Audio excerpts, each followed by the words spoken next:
এই মহাকুম্ভে উপস্থিত এমন তিনজন সুন্দরী অঘরী মাতা যাদের সম্পর্কে জানলে আপনারা অবাক হবেন। 1. চঞ্চলনাথ অঘরী। এই অঘরী মাতার কাছে এমন অসাধারণ ক্ষমতা রয়েছে যা দিয়ে তিনি কোনো লাইটার বা ম্যাচ বক্স ছাড়াই নিজের হাতে মন্ত্রের দ্বারা হবনকুণ্ডে আগুন জ্বালাতে পারেন। এনার জন্ম পশ্চিমবঙ্গে হলেও বর্তমানে ইনি হরিয়ানা কর্নাল অঞ্চলের মা কালীর মন্দিরে বাস করেন এবং সেখানে মা কালীর পুজো করেন। 2. হার্ষা রিঝারিয়া। এইবারে মহাকুম্ভে উপস্থিত এক বিশেষ অঘরী মাতা, যিনি আগে একজন অভিনেত্রী ছিলেন।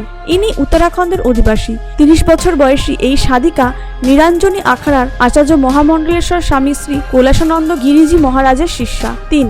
হেমলতা ভৈরব অঘরী। ইনি মাত্র 15 বছর বয়সে নিজের বাড়ি ছেড়ে অঘরীর জীবন বেছে নিয়েছিলেন। ইনি মহাদেবের পরম ভক্ত। গরুর সেবা করা এবং জনকল্যাণের উদ্দেশ্যে যজ্ঞ করাই এনার জীবনে আসল উদ্দেশ্য। বন্ধুরা, এনাদের মধ্যে কাকে আপনার সবচেয়ে সুন্দরী মনে হলো কমেন্টে জানাতে ভুলবেন না।